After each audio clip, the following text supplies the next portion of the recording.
Volk versus Ilia. This is, to me, the highest level fight that we've had in the UFC in a while. You saw the whole company in the weight class off this big Connor champion. I've never cold plunged. Never, ever have. Never will. But now there's a big conspiracy theory going around that you're also Joe Piper. No comment.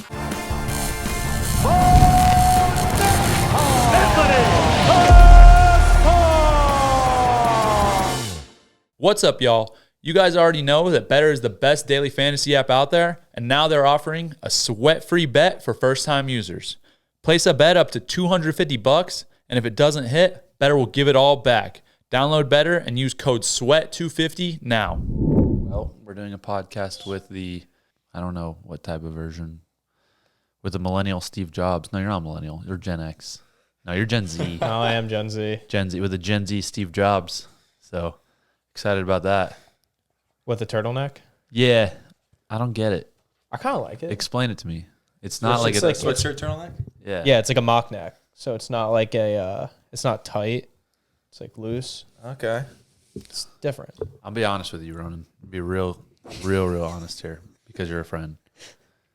That thing makes your neck look like a toothpick. I do. It just looks like a stretched out shirt collar with a skinny neck. So seriously. You know what it looks like? It looks like a big pot with a little baby sapling tree sticking out of the middle of it. Okay. There's nothing I hate saying more this for your own good.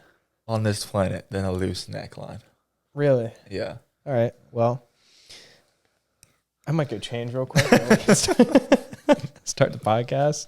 Mm-hmm. But all right, let's just hop right into it. We've hopped. We're into it.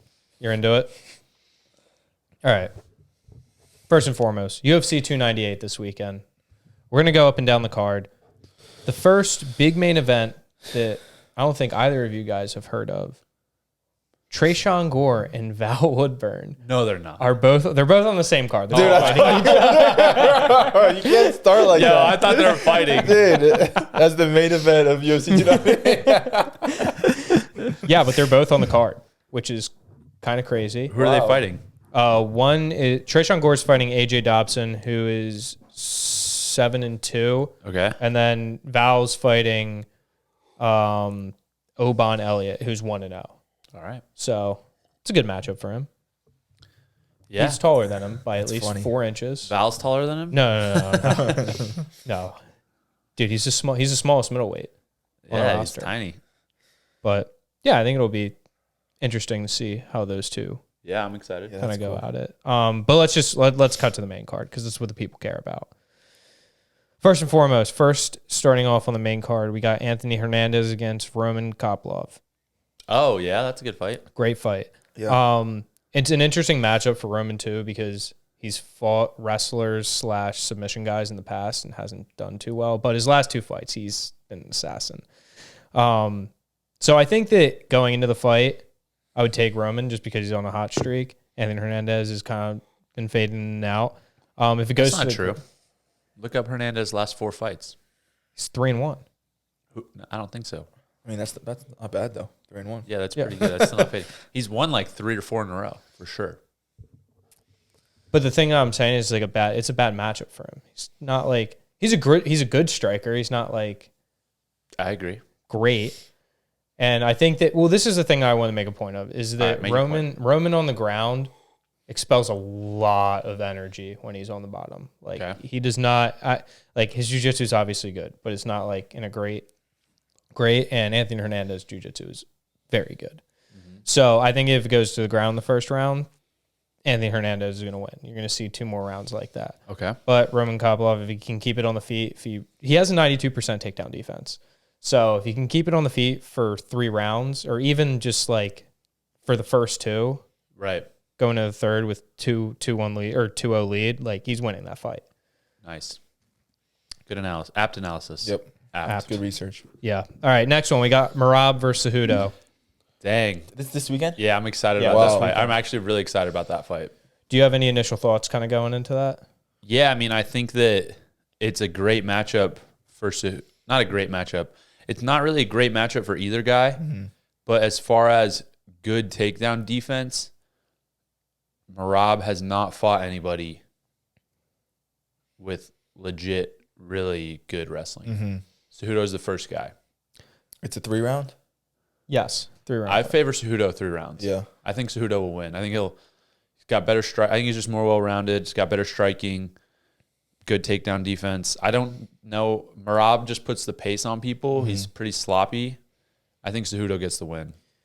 Me too. That's a good fight, though. It's a good fight. Merab looked really good his last fight. I forgot who he fought. Peter Yan. Yeah. Peter Yan, yeah. He broke the takedown record in that fight. Yeah, he took him down like 40 times. Yeah. I think he had 42 takedown attempts or something in 5 rounds. He's funny too, bro. His Oh, posts are dude, great. he's unreal funny. Yeah. Yeah, he's been. I wish they could just do like that would be a hilarious Ultimate Fighter with those guys. I just want a reality show on him. Just on Merab. Bro, have y'all seen the Merab video where he jumps into the pond? Dude, it's the best. It's the best video ever. Pull that up, dude. Just type in like Merab dives into pond.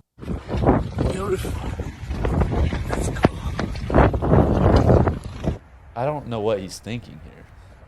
Solid ice. It's viral. solid ice and it's also like 2 feet deep. Look how deep it is. He goes for the full dive. He crushed. He's bleeding everywhere.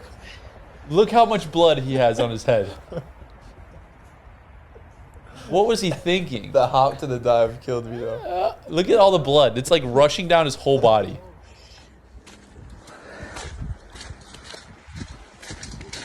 He doesn't even know what to say. Good day. What a stupid accident.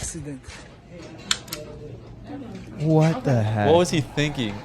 Yeah, he got a lot of stitches though. So funny. I'm just curious how many views that got. I don't know, but That it's wasn't one of the my favorite. original. It's one of the best videos on the internet. Yeah. It is pretty good. I'm going to be honest. I'm going to disagree with you on this one. You think Merab's gonna win? I think Merab's going to win. I think Cejudo's old, and I think this is his last fight. Could be. Honestly, I wouldn't be like flabbergasted if No, I'm not Merab like. took it. I think that I pick Cejudo, but it's gonna be a good fight. They're both good. Yeah. Good fight. Good matchup. I would like to see Cejudo take the title back too before he retired. Me too. I'd like to see him go out on top. Do you think he has a chance in that division? I think if he gets the winner of O'Malley's champ. I think true. he could beat either of those guys. I think he should have beat Aljamain if he was. I don't know. He didn't. I don't think he fought very good on that fight. In that fight, Moving to Ian Gary against Geoff Neal. good fight. Great matchup for Ian Gary. I'd take Ian. I think he'll win that fight. He's long. He's more motivated. I think Geoff Neal's good. Tough. Geoff Neal. It depends. Geoff Neal is like sometimes he can be an absolute assassin. Like when he fought Bilal, when he fought Vicente Luque, Nico Price. I don't want to talk about that. Lost me $50,000. But back when Geoff Neal's a sneaky one, bro. yeah, Geoff Neal's sneaky. So Ian's got to be ready. Good straight left hand, but good left high kick. But I mean, I think Ian takes it. So Yeah, I see a pretty standard decision. yeah, more likely. I hope that he knocks him out. I just think he needs it for his legacy. I think it's big. I don't big think one will come up. Jeff's gonna be the guy that he does that to. No, I don't think so either. He's tough. I think he could. I think that he might leg kick him. And he's gonna And knock him out. yeah, knock him out. Leg kick KO. Leg kick KO. It's not gonna be able to It's a do bold anything. prediction. Ian Gary gonna go on top and just. Shavkat had his hands full with Jeff and Yeah. snuck in that Dude, finish. Shavkat was getting hit a lot. Yeah. Hit a lot. But it's going to be a good fight. Overall, good fight. Co-main event, we got Rob Whittaker against Paulo Costa. Is that really going to happen? Allegedly. I mean, as of right now, We're like 3 days away. Yeah, was that like planned? yeah. Or did someone pull out? I haven't heard anything about them. Yeah, Robert Whittaker against Paulo Costa. Wow. Co-main event. It's going to be a good fight. I think that Robert Whittaker is going to smack him. I think Paulo Costa is so overrated. I don't know, man. He's got a good physique, though. Great physique. He's sexy and he's big. He's got the secret juice. Got big muscle Chad. Big muscle Chad versus cool guy Rob. Good fight. Yeah. Good fight overall. Yeah. So, yeah, it was just for the whole card. Good fights. Good fight. A lot of middleweight fights. Yeah. It's like a fourth middleweight fight. A lot of middleweight fights. Well, Paulo Costa does not like you. Why? It's known. He tweeted, I'm going to pull this up. he tweeted something about grabbing beers with fighters. And I want to read it just so I can make sure this is completely accurate. It says, fighters I would get a beer with: Max Holloway, Paulo Costa, and Stipe Miocic.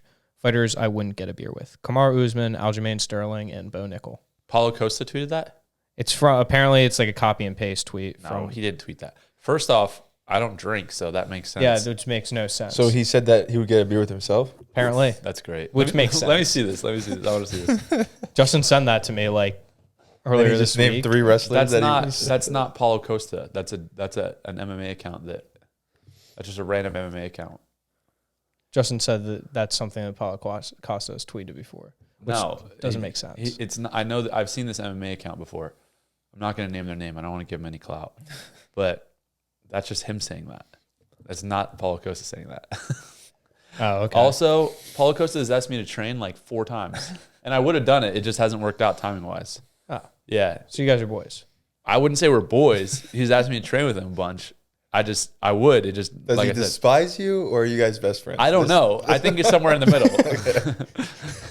That's fair. And then the main event. But first, Bo, you had a lot of people come to your last fight. I did, yeah. How much money did you spend on tickets? Like half your purse, right?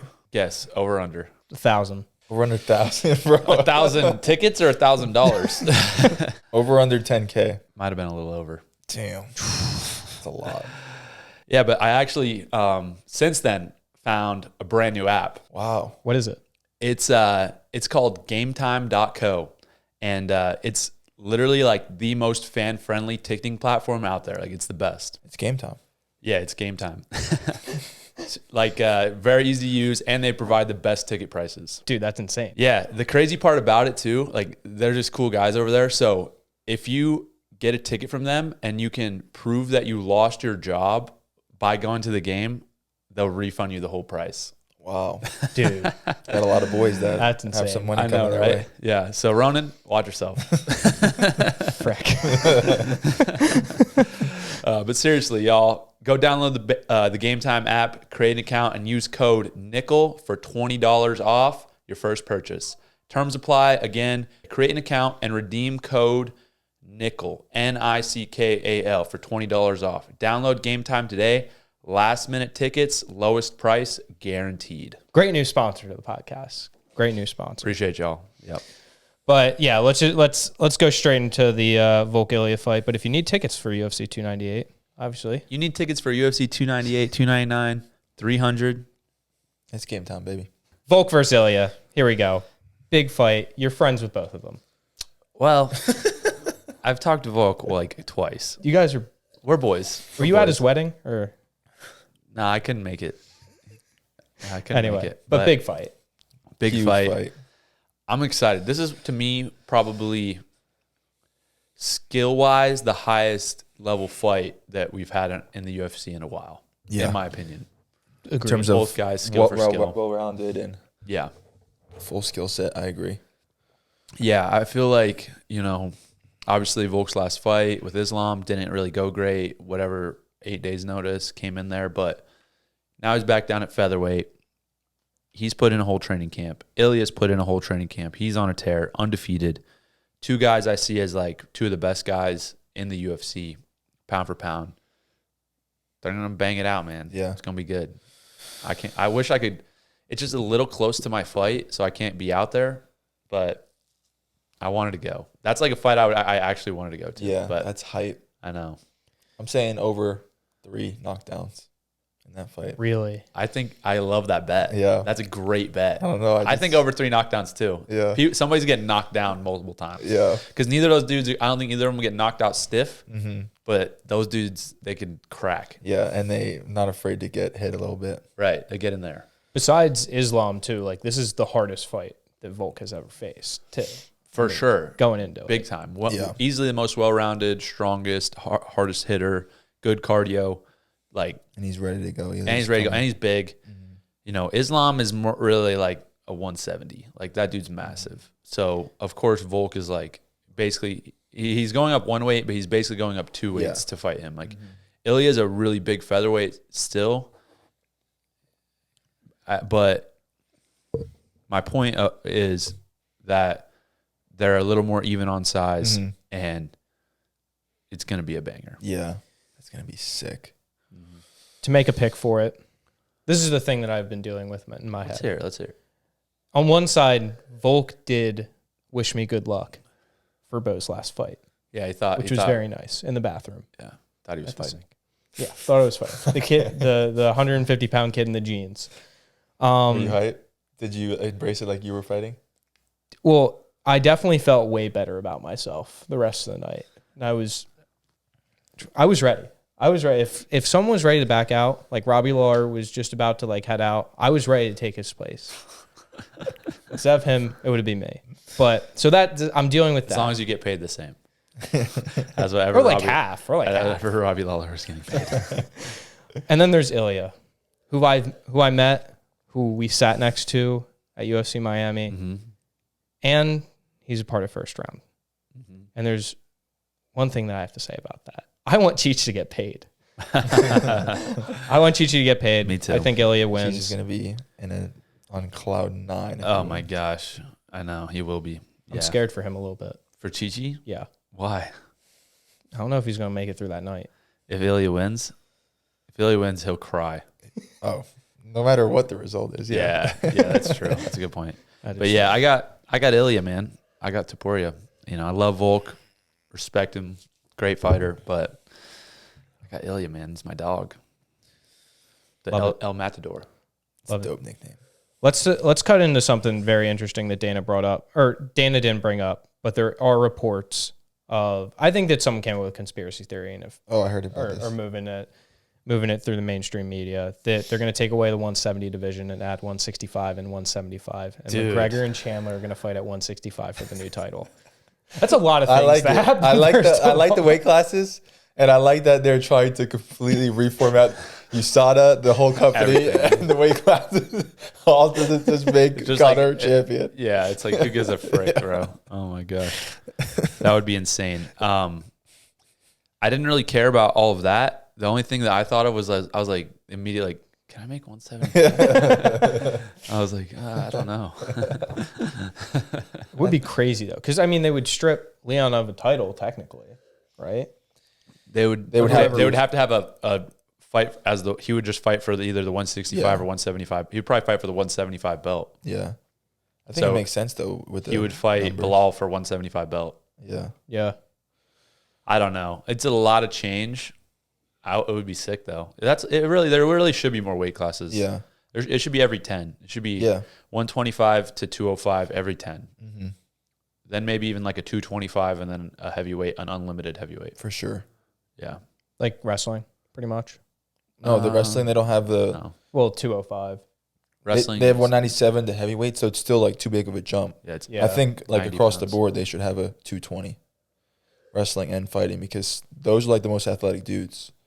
And they get them caught in the middle. Yeah. Totally fair. The other rule change that they're bringing up, and might have be even implemented by the time of this episode releasing, is they're going to allow the 12 to 6 elbow. And really grounded opponents. They allowing 12 to 6 elbow? Yeah, they're changing the rule. shot. That's real? They're changing Did they confirm it? I saw the guy was fighting for it. It hasn't been confirmed yet. Well, I saw the one about proposing. the knee, where it's like you can't like fake touch the ground. That's the other one. You have to be either like on a knee or you're up. Yeah, which is crazy. Like if you're just touching the ground, it's like they should listen. My opinion on the MMA rules, I don't know that they have it right. I think it should be 1 15-minute round. I think it should be 12 to 6 elbows, knees to the head on the ground, soccer kicks. That all should be allowed, in my opinion. Like if you can't freaking defend yourself, the ref should just call the fight. Why are we allowed to try to kick people in the head? You know, elbow them in the face. I think even hit shots in the back of the head should be allowed. If you're covering up on the bottom and you're just turtling, why can I not just crush you in the back of the head? It's dumb. Let's stop the fight then. You're not fighting back. Yeah. The only ones are like ones where you can literally kill someone, like soccer kicks. Dude, you can literally kill somebody if you're trying to kick them in the head. I know, but like soccer kick is like the risk is way higher. Like if a ref doesn't get to like a knockout quick enough, and you're like sprinting up and just soccer kick someone's neck off. Yeah, bro. But like the thing is, I understand it's fighting. Yeah. It's a fight. That's the whole point of it. Well, it's not to kill the guy. It's to make them done. it's to end the fight. Like if you can't defend yourself, you can't defend yourself. Like the call to fight. Refs need to just do a better job.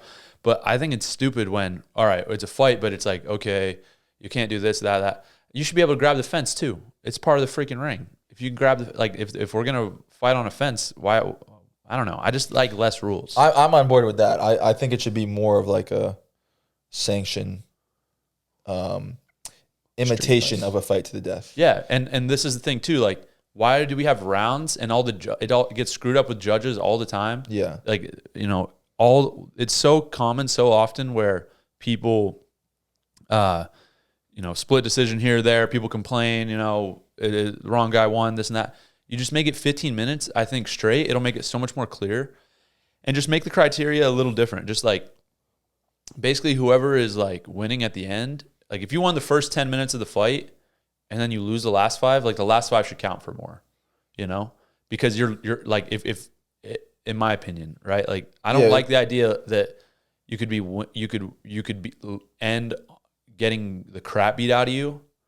And it's like you won. It's like, I don't know. It should be looked at from the lens of a fight to the death, but sanctioned so that there isn't a death. So like if they're on top of someone beating them up the last 2 minutes, they're probably gonna like finish them in real life. So like it should be looked at like you're saying, like, or just the idea. I think the idea that for sure, I 100% agree with you on that.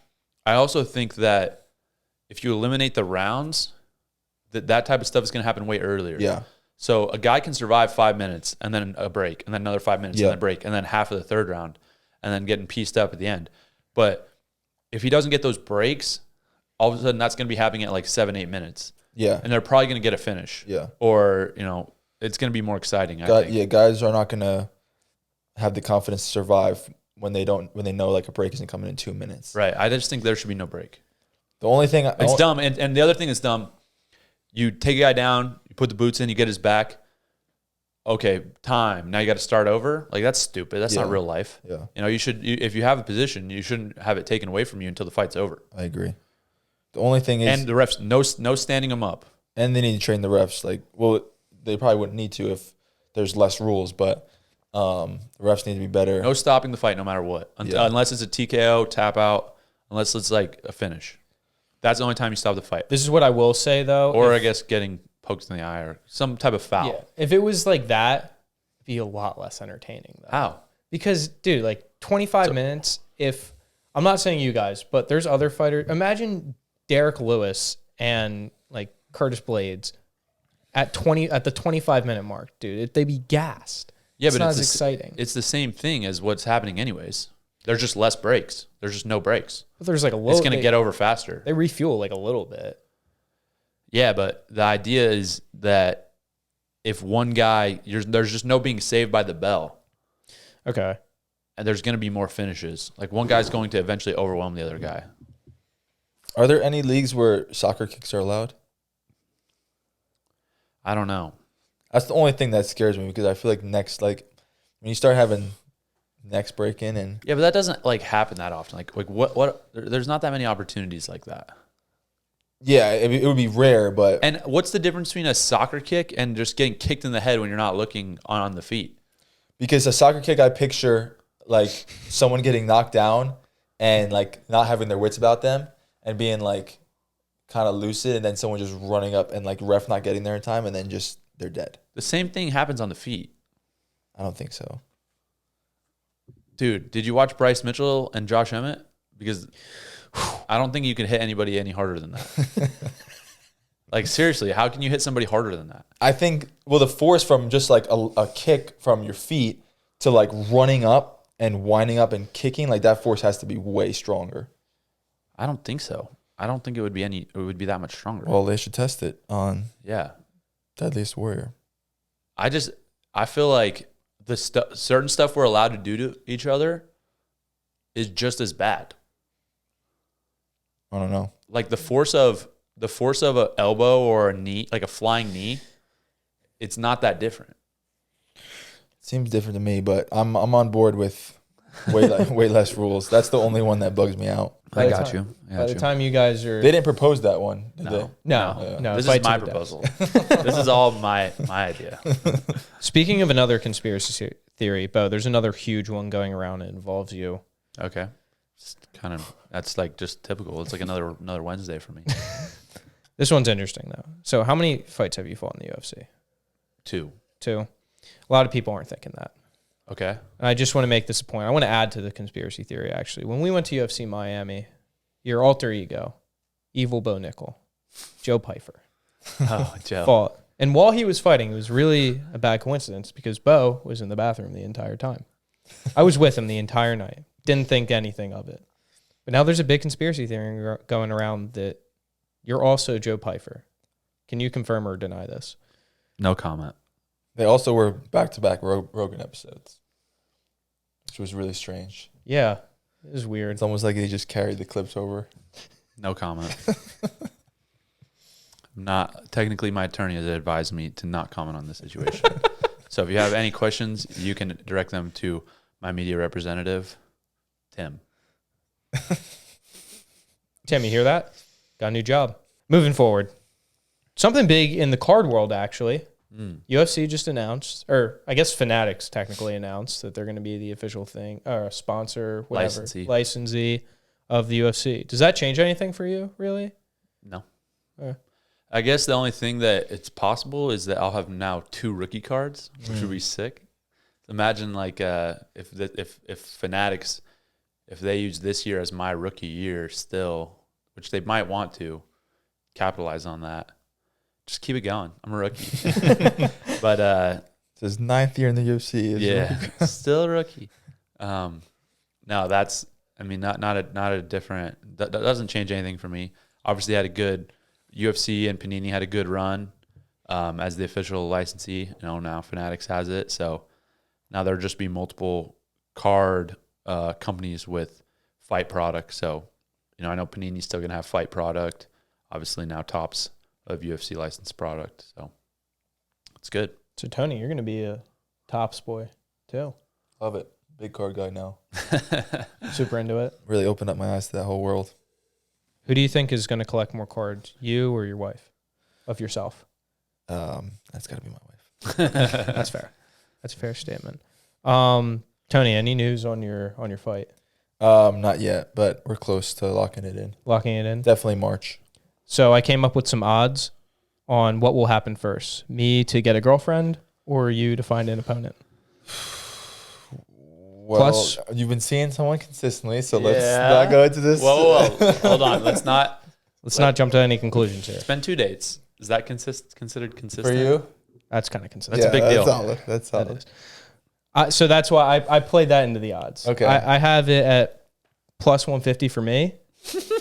my minus 120 for you. Not terrible. I feel like those are good odds. That's pretty close. Are you expecting to make it official? Like, do you know something I don't? Depending on how this bet goes. Yeah. How much money I put up? Well, it also depends if, I've proposed this to... You're going to propose to her? Well, no. Whoa. I've proposed this in the past. If you don't find an opponent, like, very soon, Malky has my number. Yeah. And we've talked about You're it. not bulking anymore, so... Yeah, you're a little small. Yeah, I am a little small. But the odds are out. Not on the Betr app, but... Bo, you had an interesting tweet the other week responding to a comment. Would you rather $200,000 right now or $40 million on a coin flip? Right. And then are you talking about... So are we talking about the question or are we talking about my reply to a comment? We're going to talk about the question, but we're also going to talk about your reply to it. Yeah, it was a good question that was brought up to me by Coach Barry Robinson with Million Styles Boxing. Yeah, $200K right now or $40 million or a coin flip for $40 million. That's a no-brainer. For me, it was too. Yeah. It was easy. What are you going to do? You're rich. What are you going to do? Well, I'm going to take the coin flip. Yeah. But, like...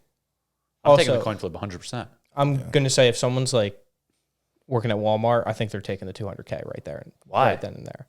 No matter what, $200K is I think it has to be higher. That big a difference. But a lot of people were saying $200K. Really? the majority of people were saying flip a coin, but a lot of people were saying 200K. Barry made the argument. He was like, "I'll take 200K, turn it to 2 million quick. Like, I'll take the sure thing rather than end up with nothing." Wow. And I was like, "Well, that's your style. I'm going for 40 million." Yeah. My dad said he would take the 200K.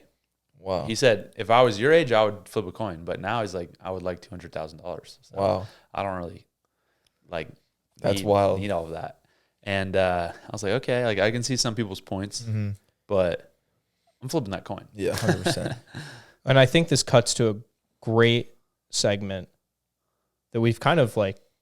Let's go over the number one reply though. What was it? So some dude said, "Hey, a bird in the hand's worth two in the bush," and I was like, "Well, is 200,000 birds in the hand worth 40 million birds in the bush?" Good point. That is a good point. You got to think about these type of things. Interesting. Well, on the topic of Twitter, Mr. Beast made $250,000 posting an old YouTube video on his Twitter account off of AdSense. So it failed? He made $250,000 from YouTube or from Twitter? From Twitter. Huh. Is that good? Is that good or? Dude, that's like insane. 250,000. It was from an old video. He posted on YouTube like a while, like a month or two. So he just ago. reposted the same video and got the YouTube view or got views on Twitter. Yeah. Well, and then proceeded to give away $25,000 to 10 people. Nice. Yeah. Nice. True fashion. What did he make on YouTube? Probably millions. Couple million. Okay. Yeah. I mean, way more. But it's just cool that we need to make it a goal for our YouTube channel to make $1 million a video. Yeah. Yeah. No, we just need to make the goal of getting the jet that he's offering. No, I'm not talking about Mr. Beast anymore. I know, but that should be our main goal. We want the jet? Yeah. You want the jet? Well, if we make $1 million a video, we will just buy the jet. Buy a nice jet. We don't need anyone to give us a jet true. at that point. Well, his newest video, he compared a $1 island to $250 million island, and they were nuts. Overall. How do you buy an island for $1? Sounds like money laundering to he me. literally finds like people. He did the same thing with like a house or a boat. Same thing. He finds people that like it's not worth keeping the house because of taxes and stuff, and he'll buy it for $1. So he bought an island for $1? Bought an island for $1 and then compared it to a $250 million island. How do you get taxed? You own your own island. You should set your own taxes at that point. It's true. I don't know how that works. Make your own government. Homestead. It wasn't a very big island. It was maybe the size of this table. That's not an island.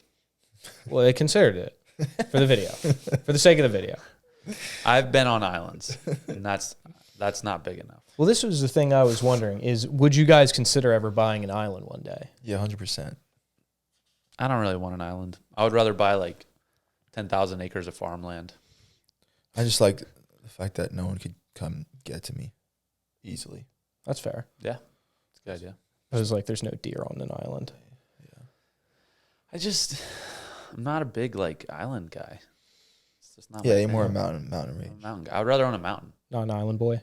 No, I would buy a mountain before I bought an island. I would own the island, and then Bo would be on the mainland mountain. Yeah, and then we have a zip line. I would be sick. Kind of on the same topic, real estate. You guys are both kind of into it. I think that we cut to an information. Real estate. I love my family. I love wrestling. No idea what you're talking about. The Office, dude. Come on. Sorry. Long day. Welcome to Great Bratton. Keep it running. You guys are super into it. I think that you guys have a lot of knowledge on it, and not for only my sake, but the viewers' sake. Why is it so important to kind of dive into that realm of investing? Investing or investing in real estate? Investing in real estate in specific. Well, what do you want us to just give a bunch of free game here, dude? Like, what are you talking about? I don't know. I get paid hundreds of cents an hour to divulge this information to people. You buy our course at. Oh man. Real estate. I love real estate, man. I love real estate too. I guess without like giving up, we could do a whole episode on this. Yeah. But without like saying everything that we do, I would just say, to kind of sum it up, I believe it's like 80% plus of millionaires in the world happen through real estate. So that's really all you need to know about real estate. And no matter what, over time, it increases in value. It appreciates. So it absolutely does. And it's a physical, tangible property. You can use it for many different things. You could rent it to your friends so that they end up paying your mortgage, which Bo did to me for 5 years. And then I woke up one day and I was like, hey, I just watched this YouTube video. It's called house hacking. Why did you ever tell you about this, scumbag? And then I started my own journey in real estate. That's fair. Yeah. That's actually a good story. Does that make me a bad person? No, because he was giving me... No, it makes him a terrible person for not explaining to me What I was doing? what he was doing, but he gave me a good rate, so it was fine. Bro, I made it as fair as possible. You did. That's why it cancels out. I could have made it way less fair. And it would have been okay. I could have made it way less fair in that it would have been great for me and still fair for you guys. And I would have been okay with that if you just Yes. told me what you were doing. Right, but instead of, well, I didn't think to tell you because I was like, I just never crossed my mind. I was just like, this is good. We're living together. Like, it's all good. Yeah. But I split it very, very, very evenly. He did. So And I was never taking advantage of my friends. Never. It was the lack of knowledge that I was upset about. But that was on me. Oh, my God. And then once I found out about it, I never looked back. Oh, man. That's fair. Yeah. That's why I bought a house. Yeah, you want a house. Yeah. It's good. As soon as I saw, like, I was... Now you just have to house hack it. Yeah. Well, I was putting through my brain. I'm like, why do you guys have a couple properties? That makes no sense. I'm Like, you don't need more one house? What is it? You live in one house? You get one house? You get one wife? Why? Why? I don't know. This kind of brings me into the next thing is you guys obviously draw some inspiration from some top dogs in multiple industries. You talking about inspiring ourselves? Well, Our future selves. well, that and like you guys obviously like look at what other people have done and see. My only role model is myself in 5 years. Okay, let's get that very clear. All right, McConaughey. All right. And Matthew McConaughey.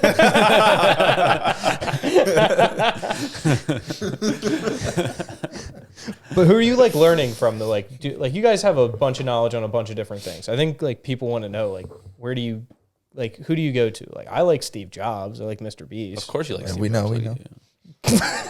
You like Steve Jobs, Mr. Beast. I guess, if I were to think about my role models, I'd say probably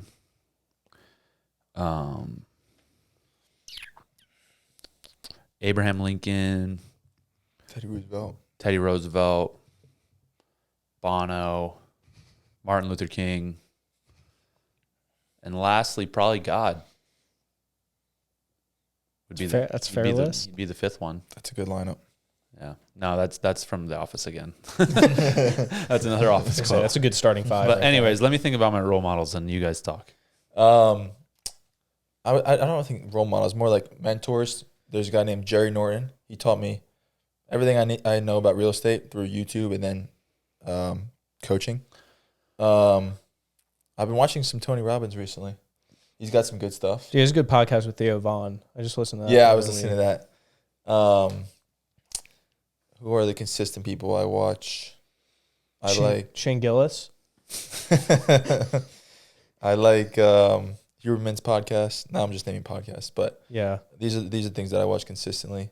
Yeah, I feel like I just more so take little excerpts from people or things, but Teddy Roosevelt's definitely somebody where I would be like, if I end up kind of on a similar trajectory, I would be cool with that. Yeah, he's the man.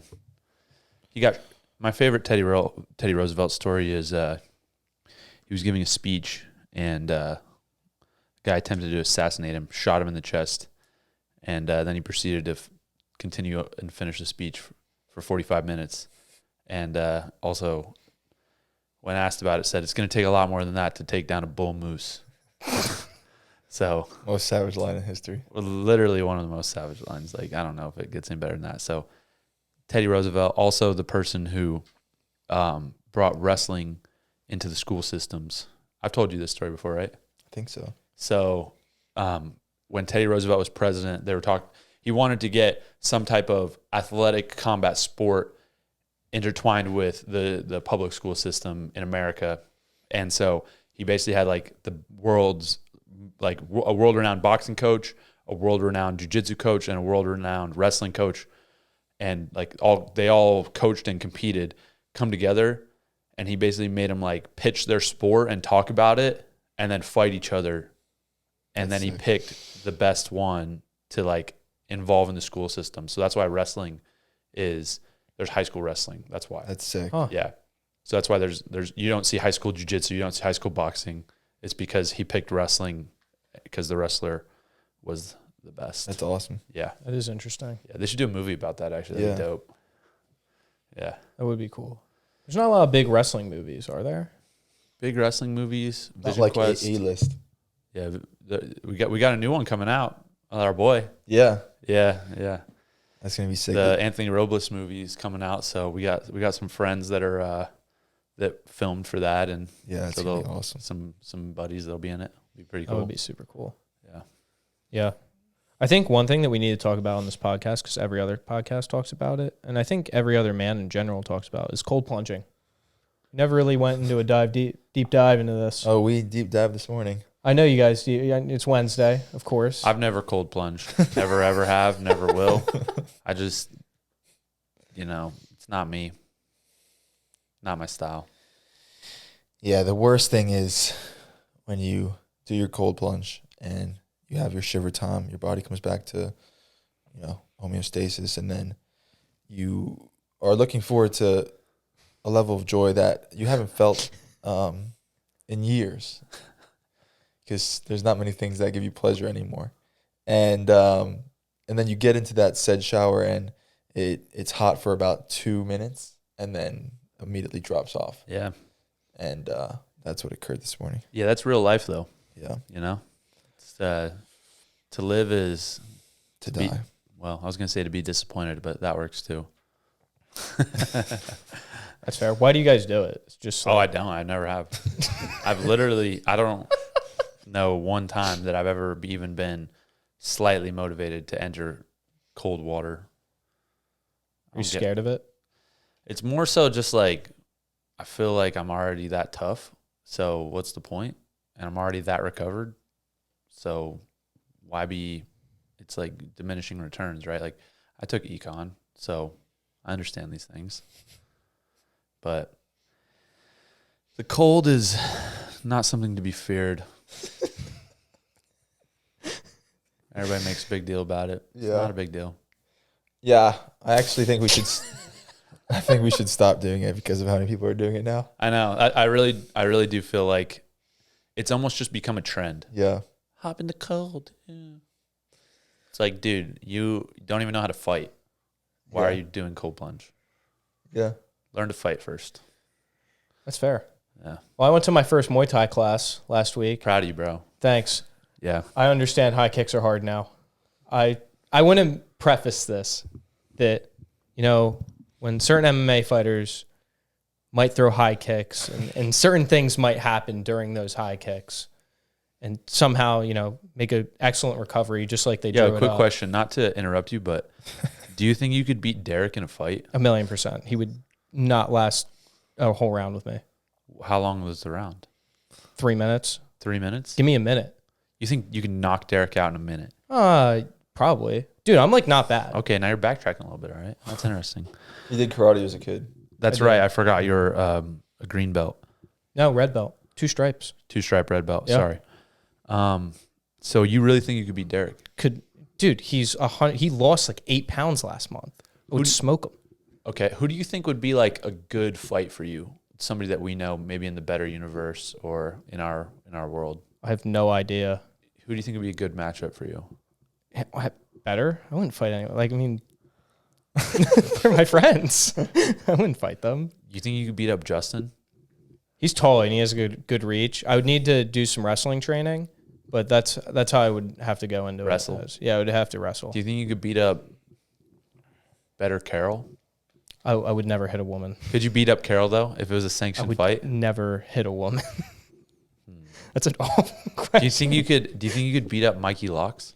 Yeah, especially Beat up Mike. This is the reason. Beat Mike up. Is because he's talked a lot of shit to me Okay. off scenes about the Eagles sucking, Ah, and he yeah. posts a lot about. He's the a Eagles Niners sucking. fan. Yeah. Wow. So you would take that just 45 minutes outside Philadelphia. You take representing your Yeah, culture, and you take that rage into the ring with you. I think so. All right. Do you think you could beat up? I'm trying to think of who else is in there. No, that's pretty good for now. But back to the Muay Thai thing, I think that people need to understand how hard MMA is, because I think that it's a whole different Continue. thing. Why do you think good? it's I think that there's a lot of different things happening, and just learning one thing. So like I've done each: boxing, Muay Thai, jiu-jitsu, and I have to worry about one thing. Like when I'm doing jiu-jitsu, I don't have to worry about getting hit in the face. If I'm doing boxing, I don't have to worry about a kick coming at me. Like if I'm doing Muay Thai, I don't have to worry about getting taken down. It's great points. In an MMA fight, you don't know what's going to happen next. Like you don't know what the person's coming out of. They could be a striker and they could want to wrestle. They could be like a big wrestler and not want to pressure forward at all and just, sit back and relax and let Leon Edwards kick him for 25 minutes straight, like those things happen. So I think that people need to like really respect on like how hard that sport is in comparison to other things. So you think more people should just like train and feel it?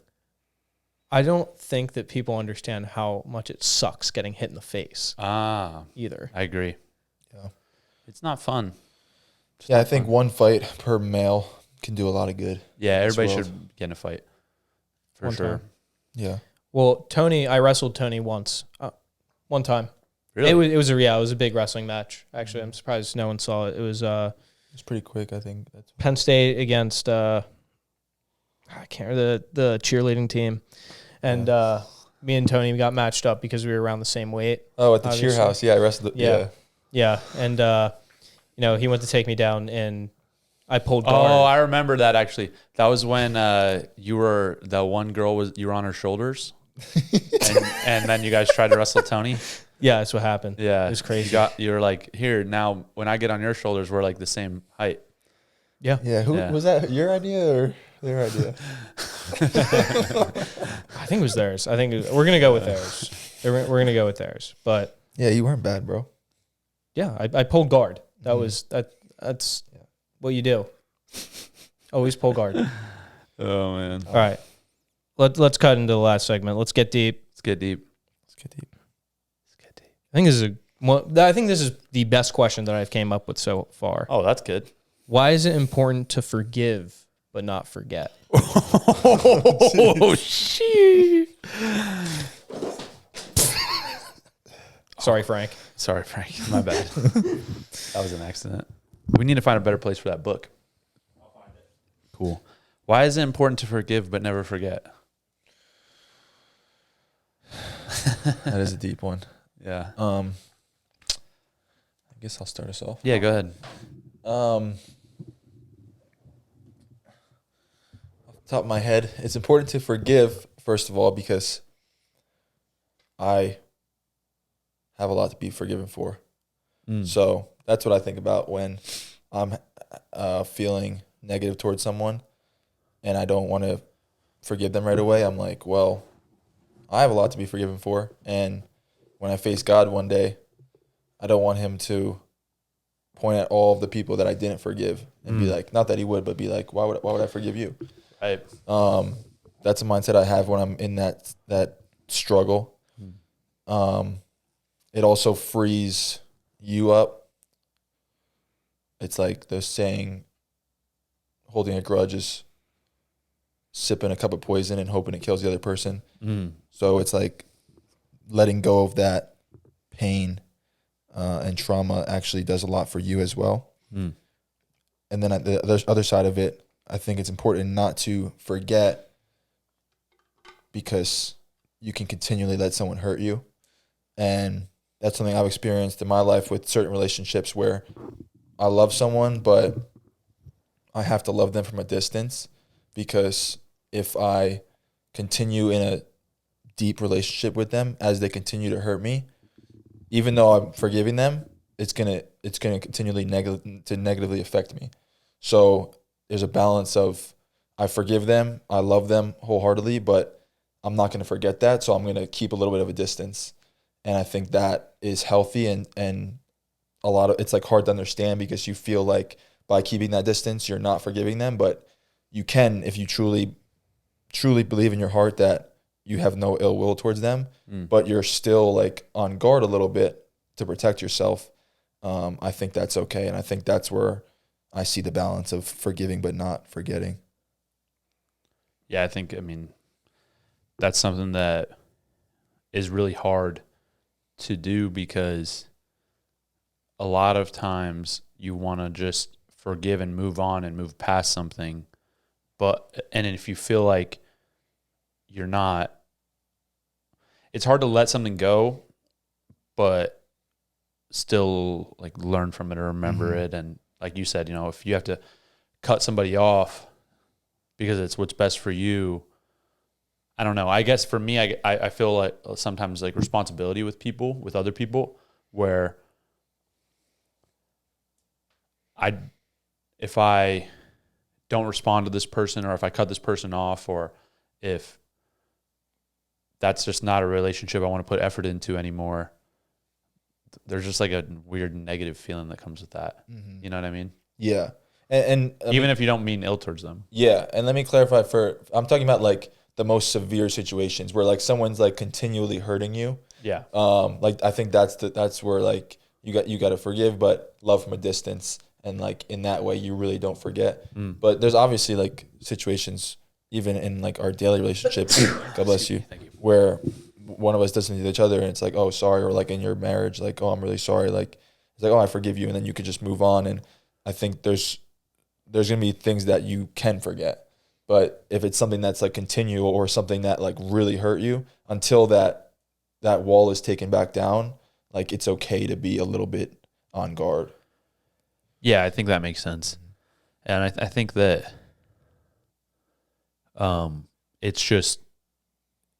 it's tough to do when you really like care about somebody, or on the opposite end, like, it is also tough to let go if you feel like somebody's wronged you, in certain ways.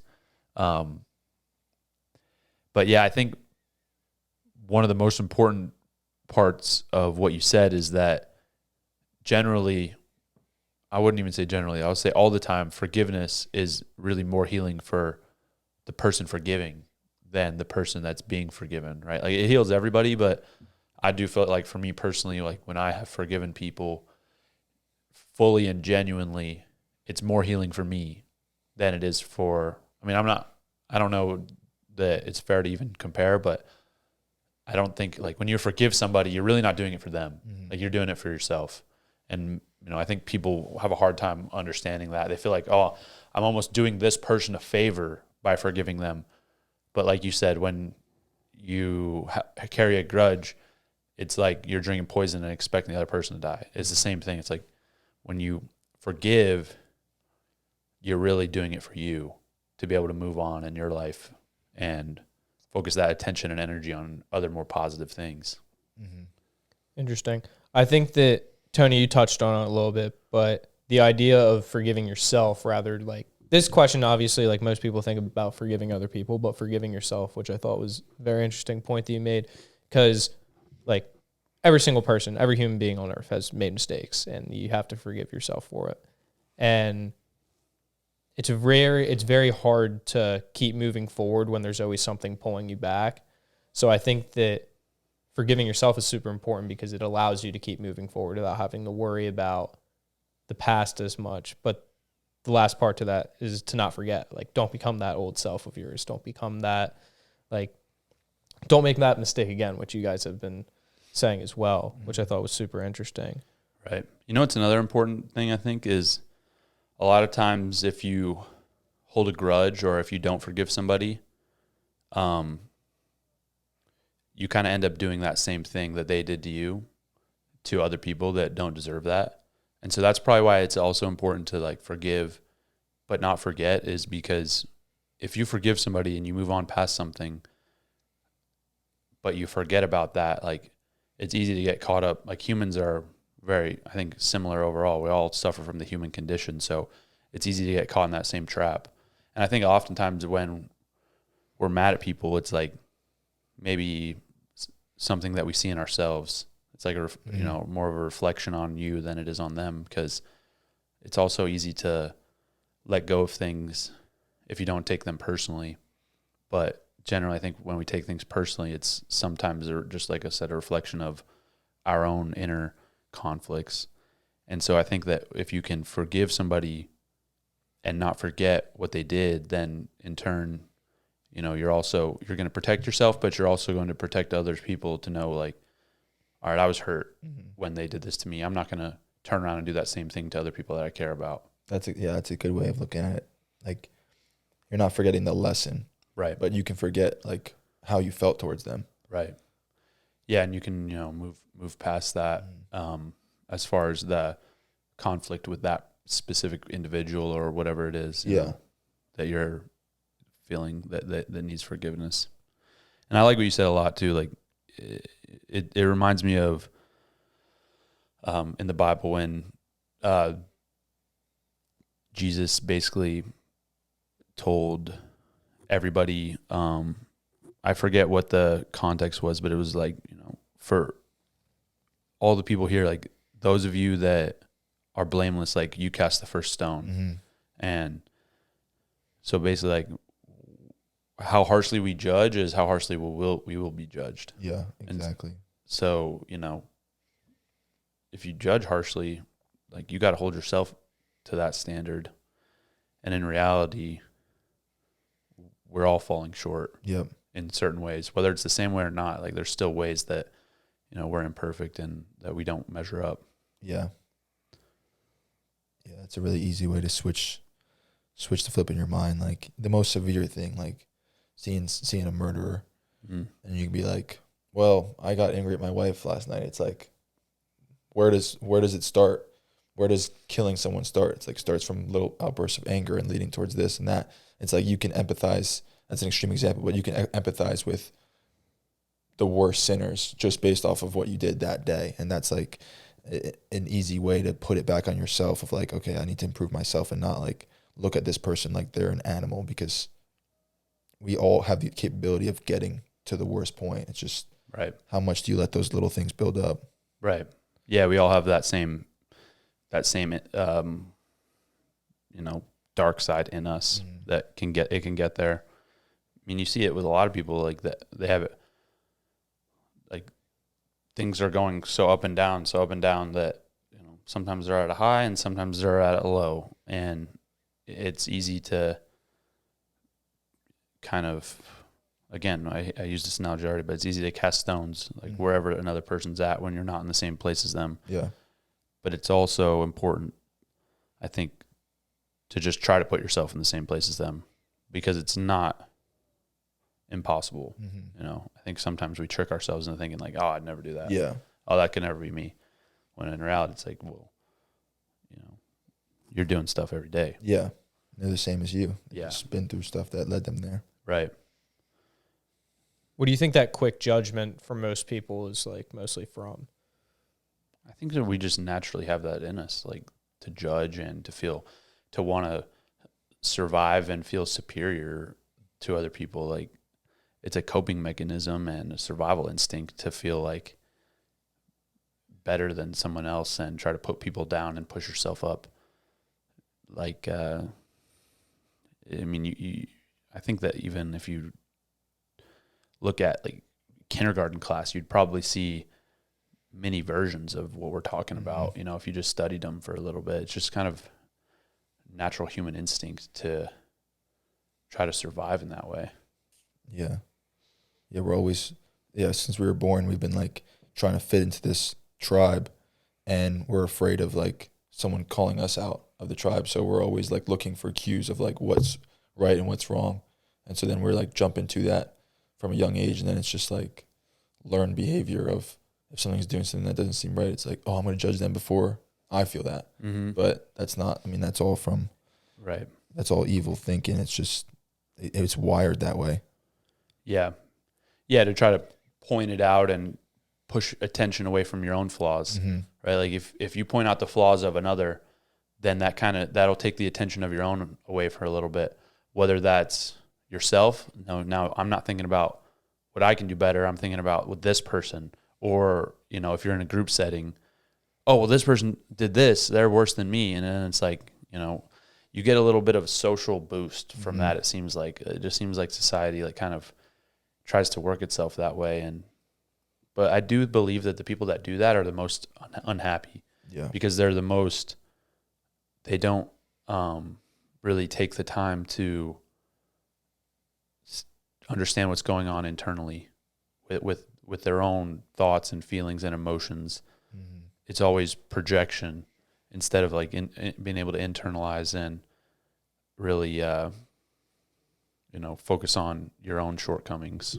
Yeah, there's one other line in the Bible. It's don't point out the speck in your brother's eye when there's a log in your own. It's like that concept. Yeah.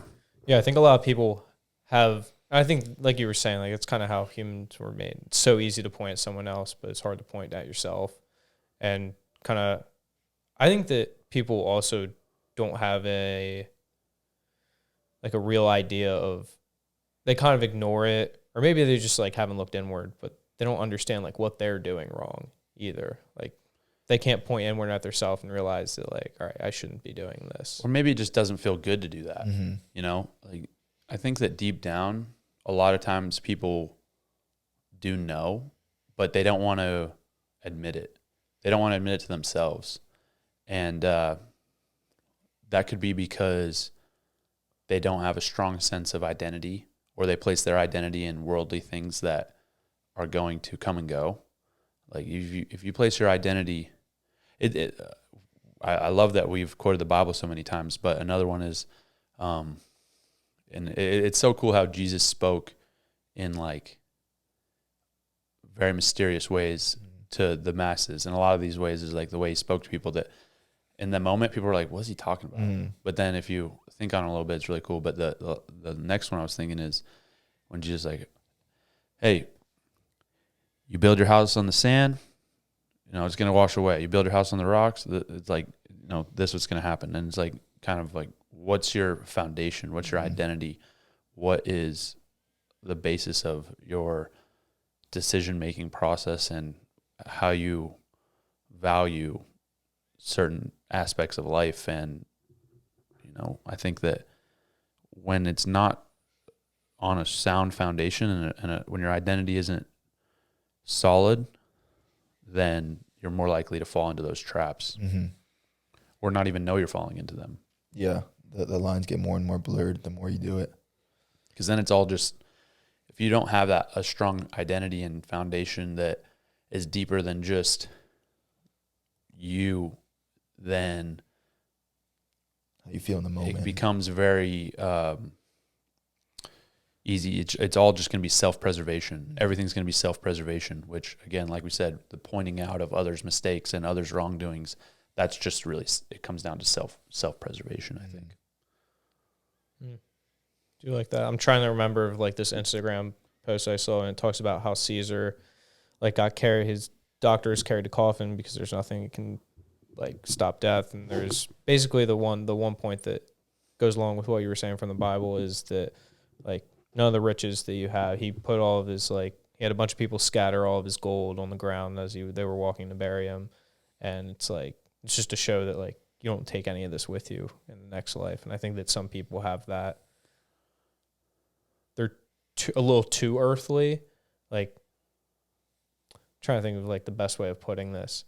Like they care too much about getting the bigger house, and that's like, or getting the best car or whatever it is, like the newest things. And at like the end of the day, like that stuff doesn't come with you like when you die. And I think that I have no idea where I was trying to point in this direction. Completely lost my train of thought. But essentially, like, not worrying so much about like all that and really pointing inwards in yourself is like how you are going to learn the most, how you're going to feel the most whole, and how you're going to find peace, rather than, we talked about it last week a little bit about how like you buy the next car and then you need to buy another thing and you think it's going to make you happy, but it really doesn't. Like that doesn't fill you. But yeah, it connects to like what you're saying about, do they know what they're doing is wrong? It's like a lot of people with that topic don't know until they get it.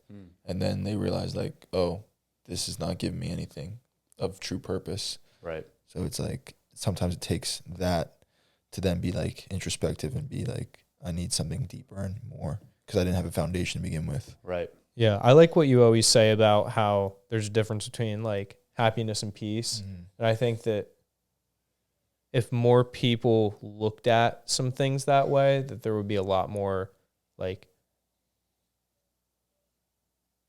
I think that there would be a lot more happy, enthusiastic, passionate human beings, because Yeah. the like step one, if you have peace with yourself, like Yeah, that's the paradox. It's like, yeah, it's peace over happiness, but like through peace you get happiness. So it's like, yeah, it's just like, what's the focus? 'Cause happiness leads you down a completely different path, but peace leads you down the right path that actually does make you happy. So it's funny. It is funny. I feel like if you search out, like a lot of people want to just be, they're like what's a goal? Or people say like, I just want to be happy. I want to be happy. It's like, well, real genuine happiness is just, honestly, it's like in little blips. It's not something that's supposed to be sustained for your whole life. Like you're supposed to go through the whole range of emotions and feelings. Yeah. Because if you're just happy all the time, it's like you're just on a drug. Yeah. Like that's the only real way to be happy all the time, is just to be like brain dead on whatever drug you're using. And because at the end of the day, it's like hormones and receptors in our brains that's what's firing, that's giving us that stuff. So in reality, like you seek peace, you're going to get those little blips of happiness. And I think probably the more at peace you are, the more frequent they'll come. Yeah. And you get that like prolonged sense of fulfillment. Right. Yeah. Yeah. yeah. I think the thing that we all carry in our pockets definitely doesn't help with the like you're saying, it's like your drug of choice. Yeah. This is a drug. Definitely. Like scrolling through social media, like it's too much dopamine for like one person, and that is why you cold plunge. Still haven't tried it. Maybe I'll get into it. Yeah, I'm done with it. That's good. Sweet. Great. Cool.